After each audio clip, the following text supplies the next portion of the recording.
Deux petites lectures pour commencer.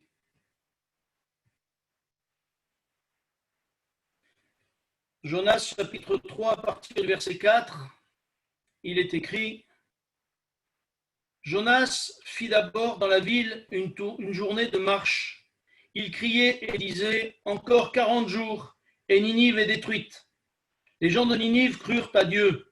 Ils publièrent un jeûne et se revêtirent de sacs depuis le plus grand jusqu'au plus petit. Chapitre 4, verset 1. Cela déplut fort à Jonas, et il fut irrité. Il implora l'Éternel et il dit « Ah, Éternel, n'est-ce pas ce que je disais quand j'étais encore dans mon pays? C'est ce que je voulais prévenir, et fuyant à Tarsis, car je savais que tu es un Dieu compatissant et miséricordieux, lent à la colère et riche en bonté, et qui te repent du mal. Maintenant, Éternel, prends-moi donc la vie, car la mort m'est préférable à la vie. Amen. » Voilà un texte un peu étrange. Vous connaissez tous l'histoire de Jonas. Dieu lui donne un ordre, il fait l'inverse. Dieu lui dit va à droite, il va à gauche. Et Dieu est obligé de le forcer à revenir là où Dieu l'a appelé, là où Dieu lui a demandé de faire quelque chose. Et ce soir, j'aimerais vous parler des fruits du pardon. Parce qu'il y a le pardon, mais il y a aussi les fruits du pardon. Et je considérerais que le pardon, c'est comme un arbre avec divers fruits. Il y a les fruits du non-pardon et il y a les fruits du pardon. Lorsqu'on a pardonné, il y a des fruits. Et lorsqu'on n'a pas pardonné, il y a aussi des fruits. Alors, je crois qu'il nous faut prendre conscience que des fois, ce n'est pas si évident que ça.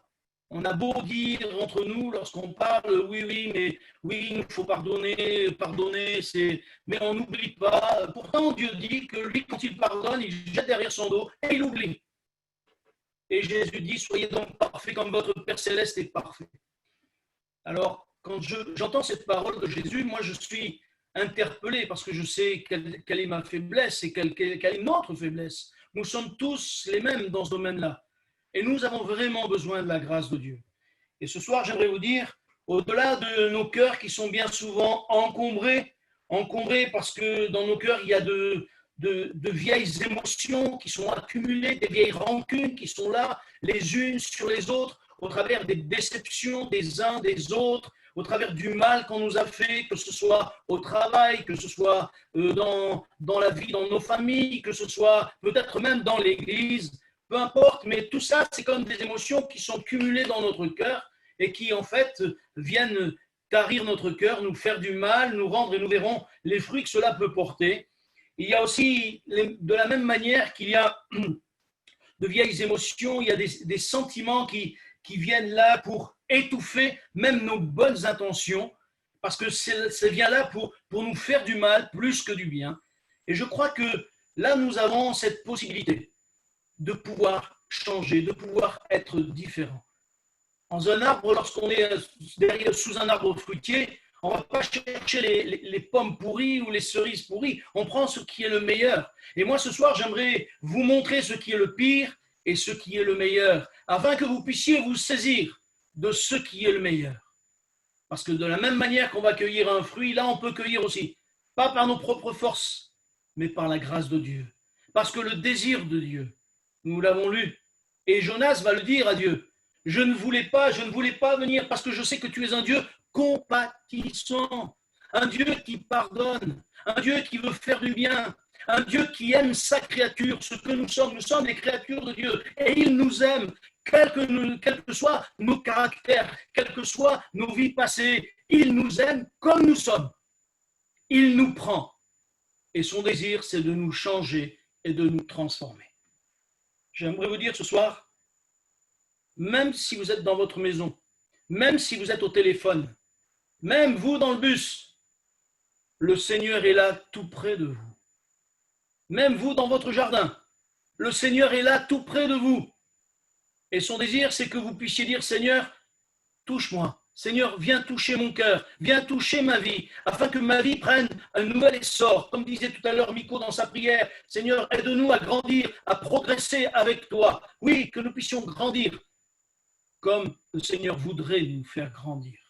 Je crois que ça, c'est quelque chose que nous devons réaliser. Parce que au travers des fruits que nous avons dans notre vie, dans le jardin de notre cœur, au travers de ces fruits, nous pouvons regarder et voir nous-mêmes, sans que les autres nous le montrent. Si nous sommes honnêtes avec nous-mêmes, nous pouvons voir ce qu'il y a comme fruits dans notre cœur. Ce sont des fruits qui sont agréables ou désagréables. Vous savez, le non-pardon, ça touche tout le monde.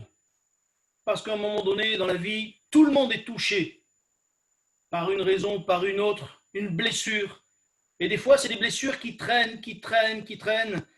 Je suis surpris, des fois, dans des familles, les déchirements à cause du non-pardon.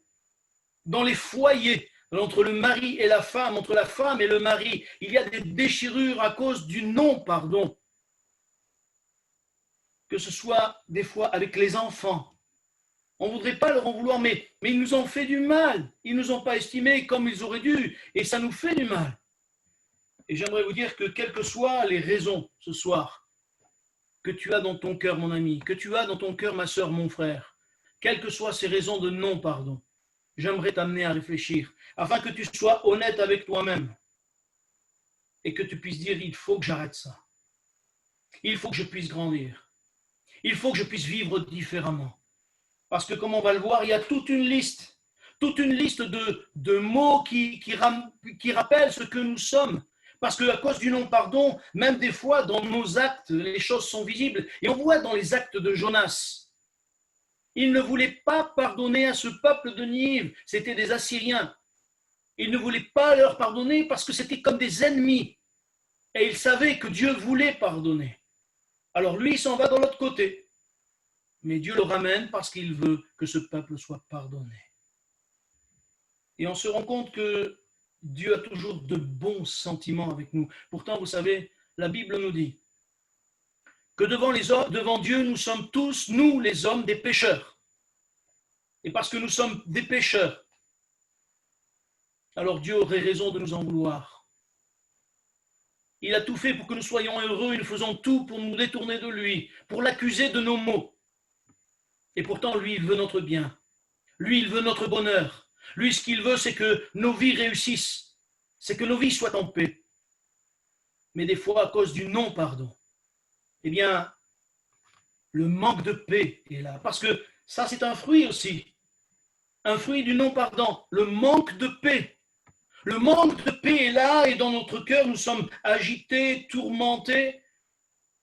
Et puis le manque de paix amène l'amertume. L'amertume parce que c'est moi qui ai raison et c'est à moi, alors je ne veux pas pardonner. Non. Que l'amertume ne vienne pas dans notre cœur. Que nous ne puissions pas laisser des racines, comme le dit dans le livre des Hébreux, des racines d'amertume qui viennent dans notre cœur nous pourrir la vie. Dieu ne veut pas de ces choses dans notre cœur. Alors, non seulement de l'amertume, mais du ressentiment, de la colère, des mauvaises pensées. Je vais même pousser la chose plus loin. Pour nous qui disons croire en Dieu, qui aimons Dieu, sommes-nous sauvés? Sommes-nous sauvés si nous ne pardonnons pas? Jésus a dit, si vous ne pardonnez pas, vous ne serez pas pardonnés. Mais si nous ne sommes pas pardonnés, nous sommes condamnés. Et pourtant, ce n'est pas le désir de Dieu. Parce que Dieu a donné Jésus afin que réellement nous soyons pardonnés. Afin que si nous venons à Jésus, Jésus nous pardonne complètement de notre nature, de nos mauvaises actions, de nos mauvaises pensées. Le désir de Jésus, c'est de nous pardonner. Si nous venons à lui plein de repentance. Et ce qu'il nous demande à nous, c'est de pardonner comme il nous pardonne. Comme il nous pardonne. Mais comme je le disais tout à l'heure, il n'y a que vous, pour vous-même, qui pouvez le savoir. Est-ce que vous êtes dans le non-pardon? Au travers de vos actes? Au travers de vos paroles? Au travers de vos pensées? Il n'y a que nous qui pouvons le savoir. Parce que ces choses-là, des fois, elles sont cachées. nous montrons un visage qui n'est pas toujours le vrai visage. La vérité. Nous devons marcher dans la vérité, comme Jésus a marché dans la vérité. Et si nous ne pouvons pas le dire à tout le monde, mais nous pouvons le dire à Dieu, parce que lui, il lit dans notre cœur, c'est ce que dit la Bible. Devant lui, il n'y a rien de caché. Et il sait exactement ce qu'il se passe dans notre cœur. Et si nous ne pouvons pas, si nous avons ces sentiments que je vous l'ai dit tout à l'heure, que je vous ai dit tout à l'heure, eh bien, lui, il le voit, lui, il le sait. J'aimerais vous dire, beaucoup de gens aujourd'hui sont malades par des cancers, par des tas de maladies bizarres, et on se rend compte que beaucoup disent, ou des médecins disent, c'est parce que derrière on vit mal, parce que... Mais je crois que des fois, la manière de vivre qui n'est pas adéquate, bien nous amène justement ces maladies dans notre corps qui sont en combat avec nous-mêmes. Je crois que le Seigneur peut te guérir aussi. Le Seigneur peut agir, il peut se manifester. J'aimerais dire avec vous juste une parole que Jonas a dite. Attendez, je vais ouvrir j'ai l'impression que vous ne me voyez pas trop. Pour ceux qui me voient, voilà, ça va aller mieux. Jonas va dire une parole un peu étrange au chapitre 4 et au verset 8 et 9. Parce que Jonas est un têtu. Jonas chapitre 4, verset 8 et 9, il dit ceci. Au lever du soleil, Dieu fit souffler un vent chaud d'Orient, et le soleil frappa la tête de Jonas au point qu'il tomba en défaillance. Et ce qui se passe, c'est que Dieu avait fait pousser sur la tête de Jonas un ricin pour lui donner de l'ombre. Et Jonas va voir cette parole. Il demanda la mort et dit, la mort m'est préférable à la vie. Dieu dit à Jonas, fais-tu bien de t'irriter à cause de ce ricin? Il répondit, je fais bien de m'irriter jusqu'à la mort. Et ça, parce qu'il était en colère, parce que Dieu avait voulu sauver les Nivites. Et il dit, je fais bien de m'irriter jusqu'à la mort. Combien de fois nous sommes têtus lorsque Dieu nous parle, lorsque Dieu veut agir en nous, lorsque Dieu veut se manifester? J'aimerais vous dire, mes sœurs, mes frères, amis, ce soir, si tu entends la voix de Dieu, n'endurcis pas ton cœur.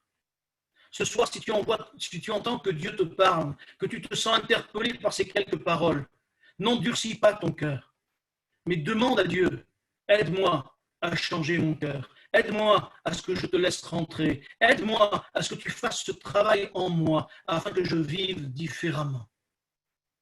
N'endurcis pas ton cœur. J'aimerais maintenant, après vous avoir parlé des fruits du non-pardon, j'aimerais parler des fruits du pardon. Et c'est dommage, j'ai un texte un peu long à lire, mais il faut savoir que si le pardon est le fruit de l'amour, parce que Dieu nous a tant aimés qu'il nous a pardonnés. Mais l'amour est aussi le fruit du pardon. Et j'aimerais le lire avec vous dans l'évangile de Luc, s'il vous plaît. Vous allez me dire, mais c'est le pardon qui est le fruit de l'amour ou l'amour qui est le fruit du pardon? Je crois que c'est les deux. On peut les inverser dans tous les sens, si je puis dire. L'évangile de Luc au chapitre 7. Et on ne va pas lire tout parce que je vois qu'il est déjà 8h15 passé. À partir du verset 36, vous pourrez le lire à la maison. C'est plus simple, je vais vous conter l'histoire simplement de ce qui est écrit. Il est écrit que Jésus est allé chez un pharisien manger. Et en fait, cet homme a reçu Jésus simplement, sans rien faire de spécial. Et quand ils étaient à table, une femme est venue. Et elle a pleuré sur les pieds de Jésus. Avec ses cheveux qui est sa parure, la parure d'une femme, d'une belle femme, elle a essuyé les pieds de Jésus et elle a embrassé les pieds de Jésus. Et cette femme qui était là tout en déversant à la fois tout son cœur, toute sa vie devant Jésus, même cet homme va avoir des paroles dures, il va dire, mais si Jésus était vraiment prophète, il saurait de quelle espèce est cette femme. Je suppose que c'était une prostituée. Et en fait, ce qui se passe, c'est que cet homme n'a pas de compassion envers cette femme. Il est dur envers cette femme, dur envers Jésus. Mais on ne peut pas tromper Jésus. On ne peut pas le tromper. Et Jésus va dire cette parole. Je vais lui lire quand même ce passage. Jésus prit la parole et lui dit, « Simon, j'ai quelque chose à te dire. » Alors, il va dire hypocritement, « Maître, parle. » Un créancier avait 2 débiteurs. L'un devait 500 deniers et l'autre 50. Comme il n'avait pas de quoi payer, il leur remit à tous 2 leurs dettes. Lequel l'aimera le plus? Simon répondit, celui, je pense, auquel il y a plus remis. Jésus lui dit, tu as bien jugé. Puis se tournant vers la femme, il dit à Simon, vois-tu cette femme? Je suis rentré dans ta maison et tu ne m'as point donné d'eau pour laver mes pieds. Mais elle les a mouillés de ses larmes et les a essuyés avec ses cheveux. Tu n'as point donné de baiser. Mais elle, depuis que je suis rentré, elle n'a point cessé d'embrasser mes pieds. Tu n'as point versé d'huile sur ma tête, mais elle a versé du parfum sur mes pieds. C'est pourquoi je te le dis, ses nombreux péchés ont été pardonnés, car elle a beaucoup aimé. Mais celui à qui on pardonne peu, aime peu. Et il dit à la femme, tes péchés sont pardonnés. Amen. Cette femme, parce qu'elle s'est sentie pardonnée, elle a aimé Jésus. Et j'aimerais vous dire, si nous voulons être aimés, commençons à aimer les premiers. Commençons à pardonner les premiers. Et si nous savons pardonner, alors nous serons aimés. Parce que le pardon amène l'amour. Le pardon amène l'amour. Est-ce que le Seigneur nous a pas pardonné avant même que nous l'aimions? C'est ce que le Seigneur Jésus a fait. Il nous a pardonné avant même que nous l'aimions. Et c'était le désir de Dieu, que nous puissions aussi de la même manière pardonner. Le deuxième fruit, c'est le premier, c'est l'amour. Le deuxième, c'est la liberté. Et j'aimerais vous dire, lorsqu'on pardonne, nous sommes libres et réellement libres. Nous sommes libres de nos sentiments, libres de tout fardeau, libres de toute pensée mauvaise, libres vraiment dans notre cœur, dans notre esprit, dans nos actes. Parce que justement, nous avons pardonné. Alors nous pouvons aimer librement. Oui. Le fait de prendre ce fruit de pardon, eh bien, nous donne le fruit de la liberté. La troisième chose, pour aller vite encore, la paix. Combien qui ne pardonnent pas et qui n'ont pas la paix? La paix intérieure, cette paix qu'on voudrait tant et pourtant qu'on n'arrive pas à atteindre.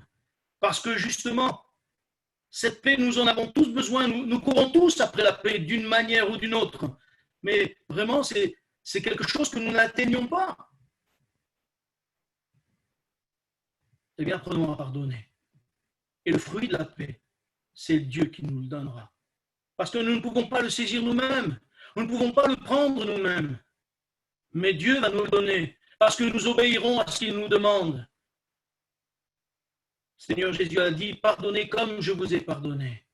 C'est le désir de Dieu que nous puissions pardonner. Quel dommage que Jonas n'a pas compris ça. Il a perdu du temps. Il a perdu du temps. Ne perdons pas notre temps. Mais gagnons du temps en pardonnant. Et en pardonnant le plus grand. Alors que j'étais en train de préparer cette méditation, j'ai moi-même fait le bilan de ma vie un petit peu en disant, mais Seigneur, à qui je n'ai pas pardonné? Et il y a des personnes à qui j'ai dit, Seigneur, aide-moi à pardonner.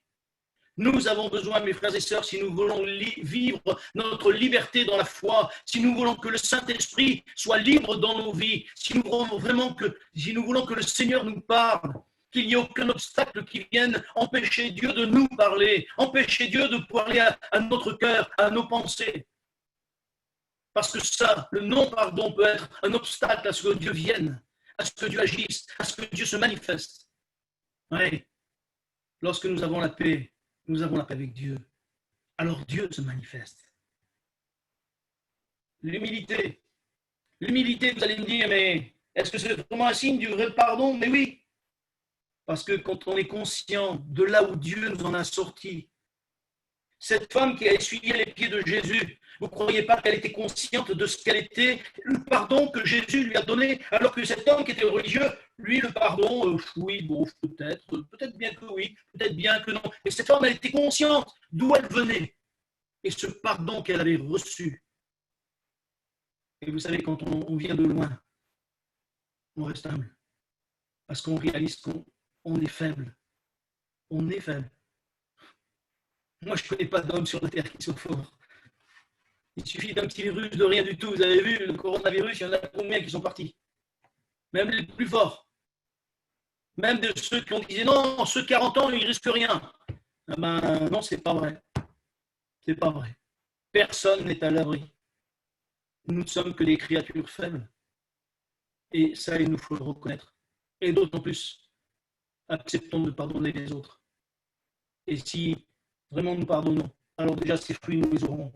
Et nous aurons aussi cette compassion que le Seigneur a. Nous avons lu tout à l'heure dans Jonas, justement, que Dieu est un Dieu de compassion. Et j'en ai déjà un petit peu parlé. Je voudrais aller un peu plus vite.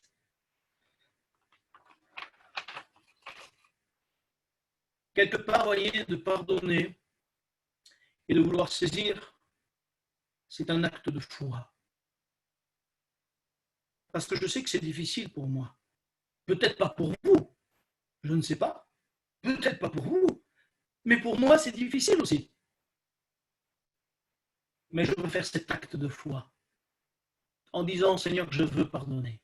Le temps me manque pour vous parler de ce que j'ai vécu il y a quelques temps en arrière, bien que j'en ai parlé à Givor, où Dieu m'avait demandé de pardonner. J'ai dit, Seigneur, si toi tu ne m'aides pas à pardonner, moi je ne peux pas pardonner. Et Dieu a mis les circonstances pour que je pardonne. Et quand j'ai vu que Dieu a mis les circonstances pour que je pardonne, alors je suis rentré dedans parce que j'ai dit, Seigneur, c'est vraiment ce que tu veux, que je puisse pardonner. Alors j'ai dit à ceux qui étaient en face de moi et qui m'avaient fait du mal, Dieu m'a dit de vous pardonner, alors je vous pardonne. Et ils ont été tous surpris, ils ne comprenaient pas ce que je disais. Alors je leur ai dit clairement, je suis chrétien et Dieu me demande de pardonner, alors je pardonne. Et ils tombaient un peu des nues, ils ne comprenaient toujours pas, et ils ne comprenaient pas pourquoi je disais que je leur pardonnais. Mais au moment où j'ai dit ça, j'ai vraiment senti la présence de Dieu dans mon cœur, et cette paix qui surpasse toute intelligence, cette tranquillité de cœur et d'esprit. Quelques temps plus tard, j'ai offert les croissants, et j'ai offert c'était un de mes chefs, j'ai offert les croissants, il m'a regardé, il ne savait pas s'il devait prendre, je dis, mais si, sers-toi. Il n'était pas convaincu peut-être que je lui avais pardonné. Et du coup, il s'est servi en croissant et maintenant, ça se passe très bien avec lui quand on se voit, on plaisante ensemble et tout. Et moi, j'ai plus de rancune et je suis en paix. Et lui aussi d'ailleurs. Et lui aussi d'ailleurs. Il y a eu autre chose encore. Jésus a dit ceci, à ceux-ci tous connaîtront que vous êtes mes disciples si vous avez de l'amour les uns pour les autres. Et j'aimerais vous dire, à ceux-ci tous connaîtront que nous sommes les disciples du Seigneur si nous savons pardonner comme lui nous a pardonné. Alors oui, nous serons des disciples du Seigneur. Et nous n'aurons pas besoin de dire je suis chrétien, je suis disciple du Seigneur. Les gens diront pourquoi il y a quelque chose chez toi qui n'est pas comme les autres. Pourquoi tu sais pardonner? Pourquoi tu sais aimer? Pourquoi tu sais être patient? Pourquoi tu sais être compatissant? Pourquoi tu es plein de compassion pour les uns et pour les autres? Parce que Jésus travaille dans mon cœur. C'est le Seigneur Jésus qui fait ces choses, pas moi. Et puis, une dernière chose, c'est que dans nos vies, lorsque l'on sait pardonner, j'allais dire Dieu n'est pas un ingrat, il n'a jamais été ingrat, mais c'est pour vous dire, vous donner deux exemples. Le premier exemple, c'est Job. Job, il a pardonné à ceux qui lui ont fait du mal. Et nous l'avons lu déjà ensemble, mais quand il a pardonné à ces hommes qui lui ont fait du mal, ces hommes qui ont mal parlé de lui, et Dieu a dit à ces hommes, quand Job priera pour vous, alors je prendrai garde à sa prière et je ne vous condamnerai pas. Et Job, quand il s'est relevé, vous lirez le texte, chapitre 42, et vous verrez que Job, il a prié pour eux. Et quand Job a prié, et quand on prie pour quelqu'un qui nous a fait du mal, c'est qu'on lui a vraiment pardonné. Et on se rend compte que Job a été béni. Et Dieu a multiplié ce qu'il avait par deux. Par deux. Deuxième exemple, c'est Joseph. Il aurait eu des griefs contre ses frères. Il était tout puissant. Il était le second en Égypte. Il aurait pu négocier ses frères. Et pourtant, il leur a pardonné. Et pourtant, il les a reçus. Et il les a installés. Et il s'est occupé d'eux. Mais Joseph est un homme qui, devant Dieu, est reconnu comme un homme de Dieu. J'aimerais vous dire ce soir, je ne sais pas ce que vous ferez de ce que je viens de dire. J'aimerais dire que peut-être quelqu'un a besoin d'entendre cela. Quelqu'un a besoin de dire, Seigneur, je voudrais tant. J'aimerais te dire, ma soeur, mon frère, mon ami, juste une chose. Dans ton esprit, tu es le seul à savoir ce qui se passe exactement dans ton cœur. Ce soir, j'aimerais te dire que si tu veux pardonner, il faut que tu cites ces personnes à qui tu n'arrives pas, mais dans ton cœur et devant Dieu, en disant, Seigneur, voilà, telle personne, je n'arrive pas à lui pardonner. Jusqu'à présent, je me suis caché les choses, j'ai montré un visage qui n'était pas tout à fait le mien, parce qu'il y a toi qui le sais, mais alors cite-le devant le Seigneur et dis-lui, Seigneur, elle, je n'arrive pas, cette personne, je n'arrive pas à lui pardonner. Aide-moi, Seigneur, à lui pardonner. Et j'aimerais te dire que ce soir, Dieu va t'aider. Parce que ce sera le pas que tu vas faire de foi, en disant à Dieu, je veux pardonner. Je ne peux pas, mais je veux pardonner. Et Dieu va te faire que tu vas pouvoir pardonner. Parce que le désir de Dieu, c'est que tu ressembles à Jésus-Christ. Et que les sentiments qui étaient en Jésus-Christ, aujourd'hui, soient en nous. N'hésite pas à dire à Dieu la personne ou les personnes. Si c'est ta femme que tu n'arrives pas à pardonner, pardonne à ta femme. Dis-le à Dieu. Si c'est peut-être tes parents, tes grands-parents, je ne sais quoi, ou tes enfants, dis-le à Dieu. Si c'est peut-être un pasteur, dis-le à Dieu. Je n'arrive pas à pardonner. Et Dieu va t'aider. Et ce soir, nous sommes là, et j'aimerais que, alors que nous sommes là, si tu voudrais que je prie pour toi maintenant, alors qu'on va tous fermer les yeux, je vous demande, vous qui regardez, de tous fermer les yeux, afin que si quelqu'un veut vraiment que je prie pour elle, pour lui, vous puissiez vous signaler, parce que je crois que Dieu veut faire quelque chose ce soir, pour toi. Je vous ai vu, je vous ai vu, je vous ai vu. Amen.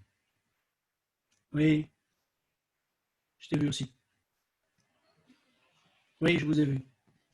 Amen. Amen, amen. Seigneur, toi, tu connais toutes choses. Tu sais ceux qui ont levé la main et ceux qui, derrière leur écran noir, ont ce désir profond, malgré qu'ils ne veulent pas se signifier. Mais je te prie vraiment de poser ta main, de manifester ta grâce, afin que cette parole que j'ai dite simplement puisse marquer leur cœur et qu'ils puissent voir que par le Saint-Esprit, tu veux les guérir, tu veux qu'ils puissent se saisir des fruits du pardon, afin que réellement leur vie soit épanouie, afin que le Saint-Esprit soit libre, afin qu'il y ait vraiment la vie de l'Esprit qui court dans leur existence, dans leur famille, dans leur foyer, et que leur existence, Seigneur, soit couverte de ta grâce. Père, je te le demande dans le nom de Jésus, et je te dis merci, parce que tu es celui qui veut faire ton œuvre dans le cœur de tes enfants. Tu veux faire ton œuvre dans le cœur de tous ceux qui croient en toi, qui croient que tu es Dieu, qui croient que tu peux changer les choses. Alors viens changer leur existence et qu'ils puissent réaliser, pour ceux qui ne te connaissent pas du tout, ceux qui sont éloignés de toi, qu'ils puissent réaliser que tu es un Dieu de pardon et que tu leur pardonnes leur vie passée, parce que Jésus a payé le prix à la croix et tu as voulu ainsi, parce que ton désir, c'est que tous les hommes et toutes les femmes soient sauvés. Père, dans le nom de Jésus, je te loue et je te bénis. Amen. Amen.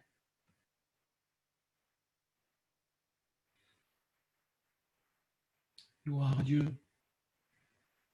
Amen, amen, amen. Tu peux remettre? Oui. Votre son est activé. Amen. Alléluia. Gabriel, écoute-moi. Je voudrais dire 2 mots là.